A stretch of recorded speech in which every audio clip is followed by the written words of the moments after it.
Bonjour ou bonsoir selon l'heure à laquelle vous nous regardez. Je suis Adnan Benchakroun, chroniqueur à l'ODJ Média. Aujourd'hui, je vous invite à une plongée critique dans une affaire aussi grotesque que révélatrice, celle d'un faux document algérien qui tente maladroitement de nuire au Maroc, une intox qui en dit long sur l'état du régime d'Alger. Un prétendu document classé secret a fuité sur les réseaux sociaux. Un document truffé de fautes, de tampons mal alignés et de formulations dignes d'un mauvais pastiche. Émanant supposément d'une haute instance algérienne, ce torchon administratif aurait fait sourire s'il n'était pas aussi révélateur. Ce n'est pas juste une erreur, c'est un aveu, celui d'un pouvoir qui, faute de crédibilité, se tourne vers la manipulation grossière. Les internautes ne s'y sont pas trompés. Journalistes, analystes et simples citoyens ont vite débusqué les incohérences. Ce qui aurait dû créer le scandale s'est retourné contre ses auteurs. Et au fond, ce n'est pas qu'une blague de mauvais goût. C'est un symptôme inquiétant d'une gouvernance à bout de souffle, incapable de construire, mais toujours prompte à caricaturer. Mais derrière la forme grotesque, c'est la stratégie répétée qui interpelle. Certes, ce n'est pas une première.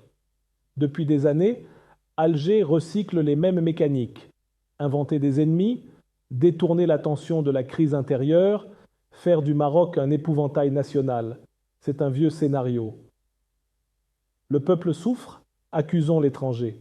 L'économie stagne, pointons le voisin. À force de marteler ces récits paranoïaques, le régime ne convainc plus que lui-même. Même les plus dociles commencent à douter. On est loin de la finesse diplomatique. On nage en pleine propagande usée, indigeste, inefficace et surtout profondément méprisante pour l'intelligence du peuple algérien. Mais cette fois, le ridicule a été tel que le boomerang a frappé ses auteurs en pleine figure. En quelques heures à peine, ce document secret a été démonté point par point.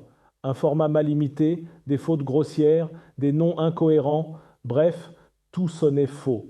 Et pour cause, ce n'était pas un acte de communication, mais un cri d'impuissance, une tentative désespérée de provoquer une tempête médiatique à partir d'un brouillon numérique.